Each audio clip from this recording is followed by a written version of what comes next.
आज हम यजकेल की पुस्तक में अध्याय 15 और अध्याय 16 का अध्ययन करेंगे। अध्याय 15। फिर यहोवा का ये वचन मेरे पास पहुंचा, हे मनुष्य के संतान, सब वृक्षों में अंगूर की लता की क्या श्रेष्ठता है। अंगूर की शाखा जो जंगल के पेड़ों के बीच उत्पन्न होती है, उसमें क्या गुण है। क्या कोई वस्तु बनाने के लिए उसमें से लकड़ी ली जाती व कोई बर्तन टांगने के लिए उसमें से खूंटी बन सकती है। वह तो ईंधन बनाकर आग में झोंकी जाती है, उसके दोनों सिरे आग से जल जाते और उसके बीच का भाग भस्म हो जाता है। क्या वह किसी भी काम की है? देख, जब वह बनी थी तब भी वह किसी काम की न थी। फिर जब वह आग का ईंधन होकर भस्म हो गई है, तब किस काम की हो सकती है। सो प्रभु यहोवा यूं कहता है, जैसे जंगल के पेड़ों में से मैं अंगूर की लता को आग का ईंधन कर देता हूँ, वैसे ही मैं यरूशलेम के निवासियों को नाश कर दूंगा। मैं उनसे विरुद्ध होऊंगा और वे एक आग में से निकलकर फिर दूसरी आग का ईंधन हो जाएंगे। और जब मैं उनसे विमुख होऊंगा, तब तुम लोग जान लोगे कि मैं यहोवा हूँ। और मैं उनका देश उजाड़ दूंगा, क्योंकि उन्होंने मुझसे विश्वासघात किया है। प्रभु यहोवा की यही वाणी है। इस अध्याय में अंगूर की लता का दृष्टांत हम देखते हैं। यजकेल इस्राएल की आज्ञा उल्लंघन के कारण उनकी निकम्मिता को दर्शाने के लिए एक दाखलता के उदाहरण का उपयोग करता है। एक दाखलता जो फल नहीं देती है, उसे फेंक दिया जाता है। इस बात पर जोर देते हुए कि इस्राएल, जिसे आशीष का स्रोत होना चाहिए था, अपने उद्देश्य को पूरा करने में विफल रहा है। जिस तरह एक दाखलता को मूल्यवान होने के लिए फल देना चाहिए, उसी तरह विश्वासियों को फलदायी जीवन जीने के लिए कहा जाता है, जो परमेश्वर की महिमा को दर्शाता है। यह अध्याय एक चेतावनी के रूप में कार्य करता है कि परमेश्वर के उद्देश्य के अनुसार जीने में विफलता न्याय और महत्व की हानि की ओर ले जाती है। इस अध्याय में परमेश्वर पूछ रहे हैं कि हे मनुष्य के संतान, सब वृक्षों में अंगूर की लता की क्या श्रेष्ठता है। अंगूर की शाखा जो जंगल के पेड़ों के बीच उत्पन्न होती है, उसमें क्या गुण है। यहाँ परमेश्वर भविष्यद्वक्ता से अंगूर की लताओं की तुलना अन्य वृक्षों से करके एक प्रश्न पूछते हैं। बांज वृक्ष या देवदार जैसे मजबूत वृक्षों से विपरीत, जिनका उपयोग लोग निर्माण के लिए करते हैं, बेल की लकड़ी कमजोर होती है। आप इससे फर्नीचर या घर नहीं बना सकते। दाखलता के बारे में एकमात्र अच्छी बात यह है कि यह अंगूर उगाती है। एक अंगूर की लता का एक ही काम है, अंगूर पैदा करना। यदि यह ऐसा नहीं करती है तो यह बेकार हो जाती है। जब एक दाखलता अंगूर नहीं उगाती है तो यह किसी और काम की नहीं रहती। लोग इसे जलाने के लिए आग में फेंक देते हैं। परमेश्वर के पास बेकार की शाखा के लिए कोई जगह नहीं है। परमेश्वर ने हम में से हर एक को एक खास उद्देश्य के लिए बनाया है। जब हम यीशु से जुड़े रहते हैं तो हमारा जीवन सार्थक और फलदायी हो जाता है। जैसे एक दाखलता तभी मूल्यवान होती है जब उसमें अंगूर लगते हैं, उसी प्रकार हम जीवन में सच्चे उद्देश्य तभी पा सकते हैं जब हम प्रेम, आनंद, शांति, दया और सेवा का फल उत्पन्न करते हैं। तो आज चलिए हम खुद से पूछें कि क्या मैं अपने दैनिक जीवन में आत्मिक फल उत्पन्न कर रहा हूँ। कौन सी बातें मसीह के साथ मेरे रिश्ते में बाधा डाल सकती है। मैं अपने उद्देश्य को पूरा करने के लिए प्रभु के साथ एक दृढ़ रिश्ता कैसे विकसित कर सकता हूँ। अध्याय 16। फिर यहोवा का यह वचन मेरे पास पहुंचा, हे मनुष्य के संतान, यरूशलेम को उसके सब घृणित काम जता दे और उससे कहे, हे यरूशलेम, प्रभु यहोवा तुझसे यूं कहता है, तेरा जन्म और तेरी उत्पत्ति कनानियों के देश से हुई। तेरा पिता तो एमोरी और तेरी माता हित्तीन थी। और तेरा जन्म ऐसे हुआ कि जिस दिन तू जन्मी, उस दिन न तो तेरा नाल काटा गया, न तू शुद्ध होने के लिए धोई गई, न तेरे कुछ लोन मला गया और न तू कुछ कपड़ों में लपेटी गई। किसी की दया दृष्टि तुझ पर नहीं हुई कि इन कामों में से तेरे लिए एक भी काम किया जाता। वरन अपने जन्म के दिन तू घृणित होने के कारण खुले मैदान में फेंक दी गई थी। और जब मैं तेरे पास से होकर निकला और तुझे लहू में लौटते हुए देखा, तब मैंने तुझसे कहा, हे लहू में लौटती हुई जीवित रह। हाँ, तुझी से मैंने कहा, हे लहू में लौटती हुई जीवित रह। फिर मैंने तुझे खेत के बिरुले की नाई बढ़ाया और तू बढ़ते बढ़ते बड़ी हो गई और अति सुंदर हो गई। तेरी छातियां सुडौल हुई और तेरे बाल बढ़े तो भी तू नंगी थी। मैंने फिर तेरे पास से होकर जाते हुए तुझे देखा और अब तू पूरी स्त्री हो गई थी। सो मैंने तुझे अपना वस्त्र ओढ़ाकर तेरा तन ढांप दिया और सौगंध खाकर तुझसे वाचा बांधी और तू मेरी हो गई। प्रभु यहोवा की यही वाणी है। तब मैंने तुझे जल से नहलाकर तुझ पर से लहू धो दिया और तेरी देह पर तेल मला। फिर मैंने तुझे बूटेदार वस्त्र और सुइयों के चमड़े की जूतियां पहनाई और तेरी कमर में सूक्ष्म सन बांधा और तुझे रेशमी कपड़ा ओढ़ाया। तब मैंने तेरा श्रृंगार किया और तेरे हाथों में चूड़ियां और गले में तोड़ा पहनाया। फिर मैंने तेरी नाक में नथन और तेरे कानों में बालियां पहनाई और तेरे सिर पर शोभायमान मुकुट धरा। तेरे आभूषण सोने चांदी के और तेरे वस्त्र सूक्ष्म सन रेशम और बूटेदार कपड़े के बने। फिर तेरा भोजन मैदा मधु और तेल हुआ और तू अत्यंत सुंदर वरन रानी होने के योग्य हो गई। और तेरी सुंदरता की कीर्ति अन्य जातियों में फैल गई, क्योंकि उस प्रताप के कारण जो मैंने अपनी ओर से तुझे दिया था। तू अत्यंत सुंदर थी। प्रभु यहोवा की यही वाणी है। परंतु तू अपनी सुंदरता पर भरोसा करके अपनी नामवरी के कारण व्यभिचार करने लगी और सब यात्रियों के संग बहुत कुकर्म किया। और जो कोई तुझे चाहता था तू उसी से मिलती थी। तूने अपने वस्त्र लेकर रंग बिरंग के ऊंचे स्थान बना लिए और उन पर व्यभिचार किया। ऐसे कुकर्म किए जो न कभी हुए और न होंगे। और तूने अपने सुशोभित गहने लेकर जो मेरे दिए हुए सोने चांदी के थे उनसे पुरुषों की मूर्तें बना ली और उनसे भी व्यभिचार करने लगी। और अपने बूटेदार वस्त्र लेकर उनको पहनाए और मेरा तेल और मेरा धूप उनके सामने चढ़ाया। और जो भोजन मैंने तुझे दिया था, अर्थात जो मैदा तेल और मधु मैं तुझे खिलाता था, वह सब तूने उनके सामने सुखदायक सुगंध करके रखा। प्रभु यहोवा की यही वाणी है कि यों ही हुआ। फिर तूने अपने पुत्र पुत्रियां लेकर जिन्हें तूने मेरे लिए जन्म दिया उन मूर्तों को नैवेद्य करके चढ़ाई। क्या तेरा व्यभिचार ऐसी छोटी बात थी कि तूने मेरे लड़के बाले उन मूर्तों के आगे आग में चढ़ाकर घात किए हैं? और तूने अपने सब घृणित कामों में और व्यभिचार करते हुए अपने बचपन के दिनों की कभी सुधि न ली, जबकि तू नंगी अपने लहू में लौटती थी। और तेरी उस सारी बुराई के पीछे क्या हुआ? प्रभु यहोवा की यह वाणी है, हाय तुझ पर हाय, कि तूने एक गुम्मट बनवा लिया और हर एक चौक में एक ऊंचा स्थान बनवा लिया। और एक एक सड़क के सिरे पर भी तूने अपना ऊंचा स्थान बनवाकर अपनी सुंदरता घृणित करा दी और हर एक यात्री को कुकर्म के लिए बुलाकर महाव्यभिचारिणी हो गई। तूने अपने पड़ोसी मिस्त्री लोगों से भी जो मोटे ताजे हैं व्यभिचार किया और मुझे क्रोध दिलाने के लिए अपना व्यभिचार चढ़ाती गई।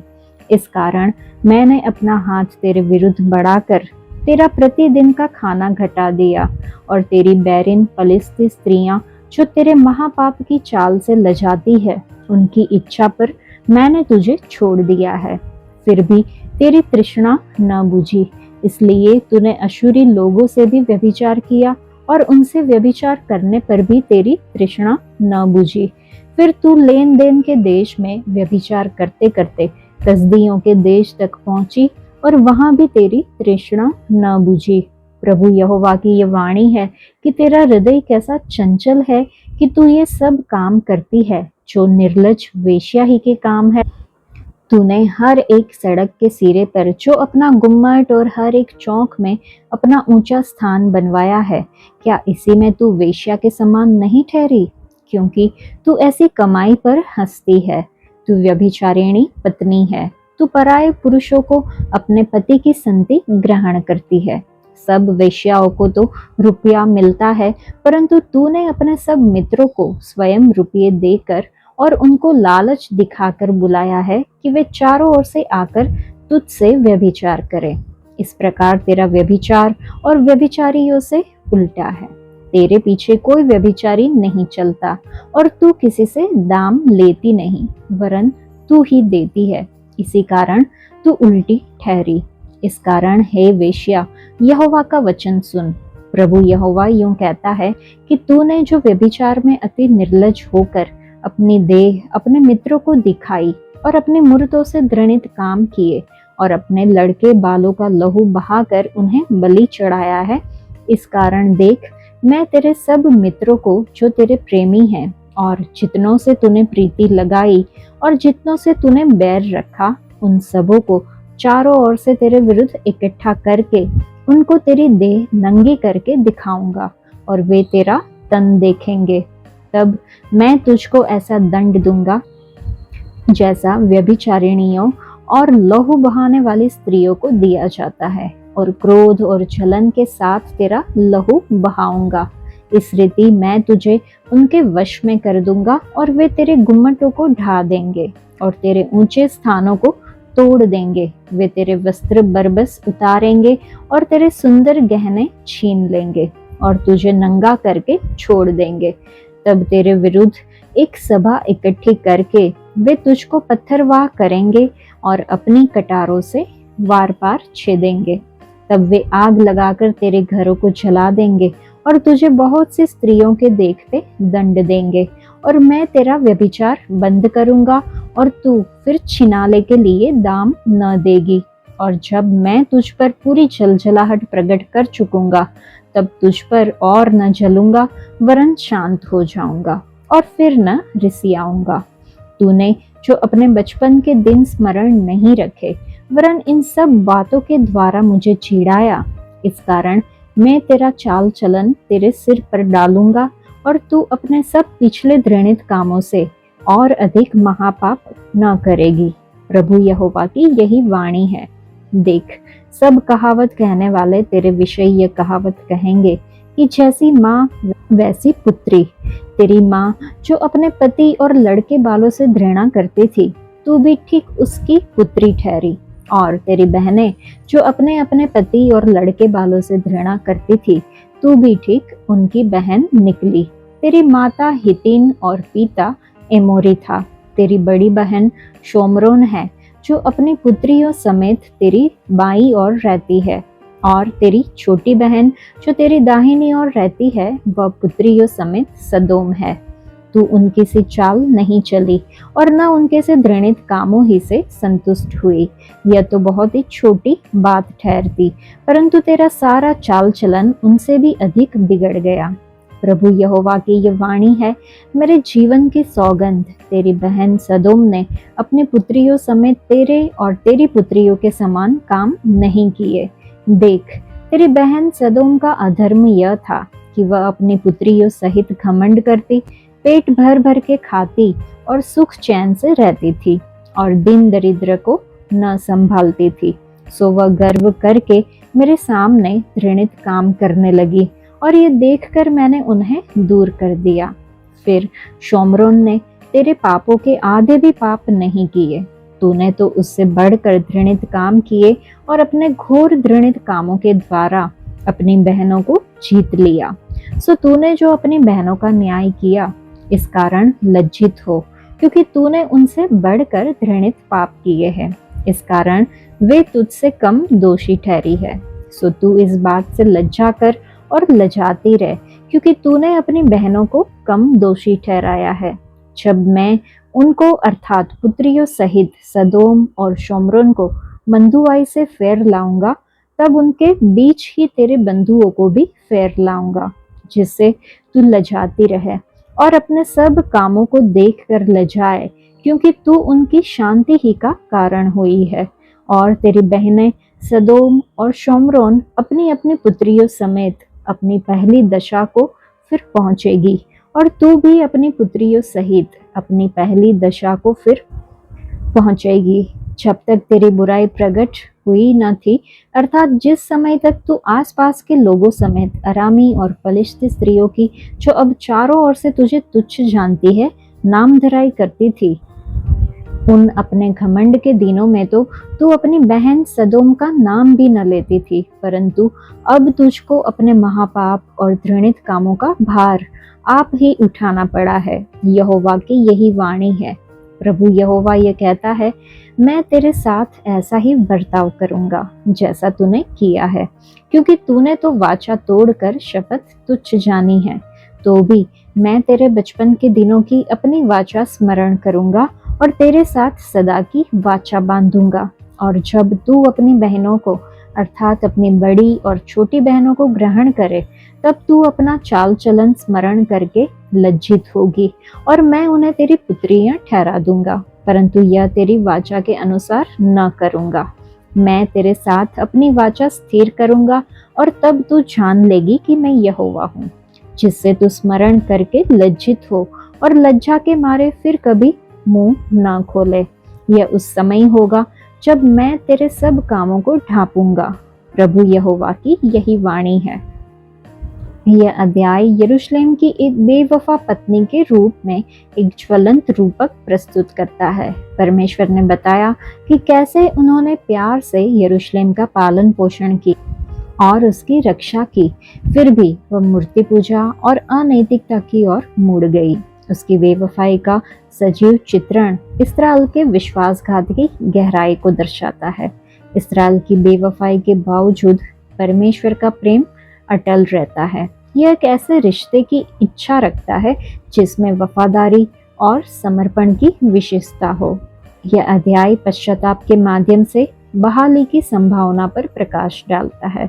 हालांकि बेवफाई के लिए न्याय अपरिहार्य है, परमेश्वर छुटकारे की आशा प्रदान करते हैं। यह अध्याय यजकेल की पुस्तक का सबसे लंबा अध्याय है। इस्राएल का उसके परमेश्वर के साथ संबंध मूर्ति पूजा के पापानुसार घृणित विवरण के रूप प्रस्तुत किया गया है। इस पूरे अध्याय में यरूशलेम का उपयोग यहूदा और पूरे इस्राएल के लोगों के सही प्रतिनिधि के रूप में किया गया है। परमेश्वर ने इस्राएल की विनम्र और अस्पष्ट उत्पत्ति दिखाने के लिए एक ज्वलंत प्रदर्शन का उपयोग किया है। इस्राएल के जन्म के समय किसी ने उसकी देखभाल नहीं की, उसे त्याग दिया गया, दूसरे राष्ट्रों द्वारा उसे तुच्छ समझा गया और उसे घृणा की गई थी। यदि इस्राएल के वाचा के परमेश्वर की देखभाल न होती तो वह कब की नष्ट हो चुकी होती। परमेश्वर ने उसकी रक्षा और देखभाल करी। परमेश्वर ने उसके साथ वाचा का संबंध बनाया था। परमेश्वर ने इस्राएल की हर जरूरत को भरपूरी से पूरा किया था। वह परमेश्वर के उदार प्रेम और देखभाल के कारण प्रसिद्ध हो गई थी। गर्व, धन पर भरोसा और अपनी विशेष स्थिति के कारण अहंकार इस्राएल के पतन के मूल कारण थे। इस्राएल ने ग्राहकों को लुभाने वाली वेश्या की तरह मूर्ति पूजा के पीछे भागने की घातक गलती की थी। उसने दावत, व्यभिचार, बाल बलि और मूर्ति पूजा के लिए ऊंचे स्थान बना लिए थे। परमेश्वर ने इस्राएल को उसके पड़ोसियों के सामने अपमानित करने की कसम खाई, जो उसे जीत कर अपने अधीन कर लेंगे। एक बार का वफादार यरूशलेम अपनी बड़ी बहन सामरिया की तरह भ्रष्ट हो गया था। सदोम को अपनी कुख्यात भ्रष्टता के लिए यरूशलेम की छोटी बहन कहा जाता है। सदोम के पापों को घमंड, बहुत अधिक आलस और जरूरतमंदों के प्रति चिंता की कमी के रूप में सूचीबद्ध किया गया है। इस्राएल पर मंडरा रहे न्याय की निश्चितता के बावजूद परमेश्वर इस्राएल के लिए प्रायश्चित प्रदान करके अपनी वाचा के प्रति सच्चे रहेंगे। नई वाचा के दृष्टिकोण से ये समझना आश्चर्यजनक है कि मसीह में और क्रूस पर उनके प्रायश्चित के रूप में हमारे पास आज क्या मौजूद है। मसीह में हमें क्षमा किया जाता है, परमेश्वर द्वारा स्वीकारा और प्रेम किया जाता है। परमेश्वर के लोगों के रूप में हम हमारे प्रभु के सह उत्तराधिकारी है, जिन्हें परमेश्वर ने गोद लिया है और जो हमसे प्रसन्न है। इस अध्याय में आखिरी में लिखा है, क्योंकि परमेश्वर यहोवा यूं कहता है, मैं भी तेरा वही व्यवहार करूंगा जैसा तूने किया है। तूने शपथ को तुच्छ जाना और वाचा को तोड़ डाला है। यहाँ पे हम कुछ मुख्य बिंदु को देखें तो इसराइल एक निष्फल दाखलता के समान है, जो ये दर्शाता है कि बिना विश्वास योग्यता के वे निष्फल है। इसराइल के पापों के कारण उन्हें न्याय का सामना करना पड़ा, जैसे बेकार दाखलता को फेंक दिया जाता है। इसराइल को एक अविश्वासी पत्नी के रूप में चित्रित किया गया है, जिसने अपने पति के प्रति विश्वासघात किया। परमेश्वर ने इसराइल को आशीष दी, लेकिन उन्होंने प्रतिमाओं की ओर मुड़कर उसके प्रेम को ठुकरा दिया। व्यभिचार इसराइल की प्रतिमा आराधना और व्यभिचार के समान माना गया, जिससे उन्होंने परमेश्वर के साथ अपनी वाचा तोड़ दी। इसराइल के कार्यों के कारण उन्हें दंड, विनाश और अपमान का सामना करना पड़ा। यदि इसराइल पश्चाताप करता है तो परमेश्वर क्षमा और नया अवसर देने को तैयार है। इसराइल की मिस्र और बाबुल के साथ संधियों उन्हें परमेश्वर के न्याय से नहीं बचा सकती। यहूदा के राजा ने बाबुल के साथ अपनी वाचा को तोड़ दिया और परमेश्वर की योजना से द्रोह किया। परमेश्वर की इच्छा को कोई बदल नहीं सकता, उनका न्याय अवश्य पूरा होगा।